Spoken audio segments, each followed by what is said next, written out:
Tres. Buenas tardes, nosotros somos el equipo conformado por mí, Eduardo Matías, y mi compañero Diego Solís. Hoy les vamos a hablar sobre el tema de pérdida de hábitat en México. Y bueno, como introducción, tenemos que la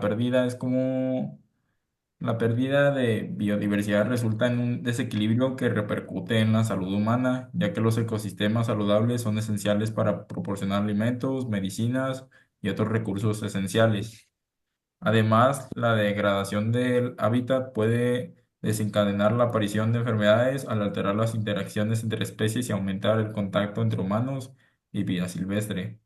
Para contrarrestar estos efectos, es fundamental implementar políticas de conservación que promueven el uso sostenible de los recursos y la restauración de hábitats degradados.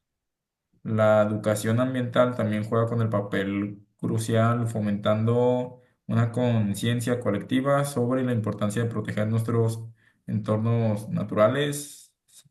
Solo a través de un esfuerzo conjunto podremos garantizar un futuro en el que la biodiversidad florezca y los ecosistemas mantengan su vitalidad y resiliencia. Esto, la biodiversidad se refiere a la variedad de especies, ecosistemas y genes que existen en la Tierra. La pérdida de biodiversidad se produce cuando se reducen las poblaciones de esas especies, se degradan los ecosistemas o se pierden genes. La pérdida de biodiversidades pueden tener graves consecuencias para la salud humana, por ejemplo, la pérdida de especies que producen medicinas. Esto puede limitar el acceso a tratamientos efectivos contra enfermedades mortales o letales. Además, la degradación de hábitat puede aumentar de riesgos de enfermedades y pues sí, ¿no? Como marco teórico tenemos que México es uno de los países megadiversos del mundo, albergando el 10% y 12% de las especies conocidas a nivel global. Sin embargo, también es uno de los países con mayores tasas de pérdida de hábitat entre los ecosistemas más afectados, que se encuentran tal cuales como los bosques tropicales húmedos, bosques templados, ecosistemas ardidos y semiardidos, manglares y zonas costeras. Las causas de pérdida de hábitat puede ser expansión agrícola y ganadera, urbanización y desarrollo de los humanos. Y pues, por otro lado, según el CONABIO, la Comisión Nacional para el Conocimiento y Uso de la Biodiversidad, las últimas estimaciones señalan que en México se ha perdido alrededor de 50% de los ecosistemas naturales. Las principales transformaciones se han llevado a cabo en las selvas húmedas y secas, los pastizales, los bosques nublados y los manglares, y en menor grado en matorrales y bosques templados.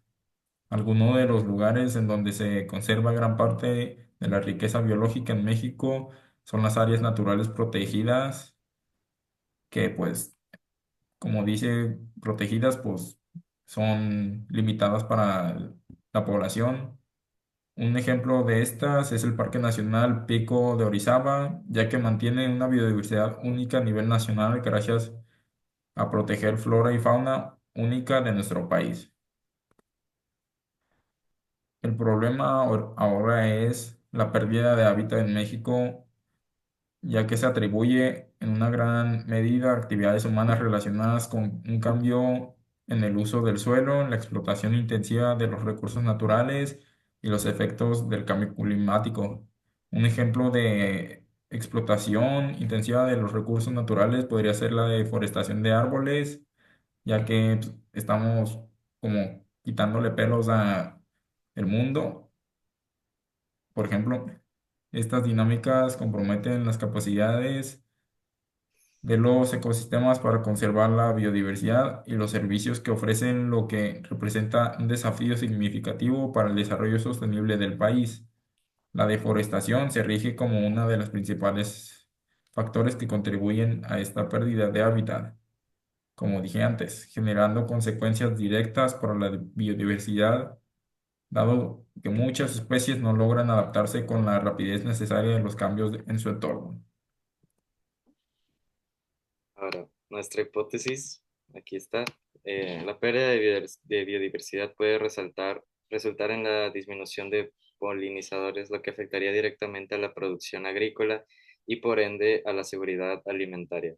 Además, la desaparición de bosques y selvas impacta en la captación de agua y la protección contra inundaciones, aumentando la vulnerabilidad de las comunidades a desastres naturales. Para amortiguar estos efectos es crucial implementar políticas de conservación efectivas que promuevan la reforestación, el uso sostenible de recursos y la creación de áreas protegidas. Asimismo, proponemos la educación ambiental y la participación comunitaria, que son especies para fomentar una conciencia colectiva sobre la importancia de preservar nuestro entorno natural. Incorporar prácticas agrícolas sostenibles y promover la restauración de hábitats degradados son pasos necesarios para asegurar un equilibrio entre el desarrollo humano y la conservación de la naturaleza.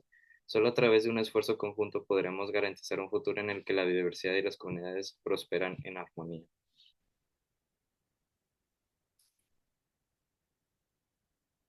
Para nuestra solución, existen diversas alternativas que hemos implementado en nuestra estrategia de mantener la naturaleza viva, y las cuales son las tres más conocidas de todo el planeta y todo el mundo las conoce, que son reciclar, reutilizar y reducir. ¿Qué consiste reciclar? Esto consiste en descomponer un producto en sus materias primas para crear nuevos objetos. Por ejemplo, el plástico, el papel y el cartón pueden transformarse en alfombras, ropa o papel reciclado. El reutilizar significa en otorgar un nuevo uso a un objeto material, ya sea por el mismo propósito o uno diferente. O sea, por ejemplo, los pantalones vaqueros pueden convertirse en pantalones cortos o en un bolso. Reducir se refiere a disminuir la cantidad de residuos que generamos. Es recomendable reflexionar antes de adquirir un producto y limitar el uso de artículos desechables. Es importante hacer todo esto para llegar a tener un ecosistema más sano y limpio. En nuestros resultados tenemos que incremento de áreas protegidas. México pasó de tener del 10% de su territorio bajo conservación en 2010 al 17% en 2022. Es decir, en 12 años subió un 7%. En la reforestación exitosa, programas como Sembrando Vida han reforestado miles de hectáreas, aunque persisten retos de monitoreo. Resultados positivos locales, que son en la reserva de la biosfera de la mariposa monarca, las comunidades locales lograron reducir la tala ilegal un 25% entre 2020 y 2022. Nuestras conclusiones. Para concluir, es esencial tomar medidas urgentes para proteger y restaurar nuestros ecosistemas antes de que sea demasiado tarde y nos vaya a perjudicar en un futuro próximo. La colaboración entre gobiernos, comunidades y organizaciones es clave para implementar políticas sostenibles que promuevan la conservación y el uso responsable de todos los recursos. Gracias a estos políticos podrían ellos influir en toda la población y así poder lograr un cambio gracias a su influencia.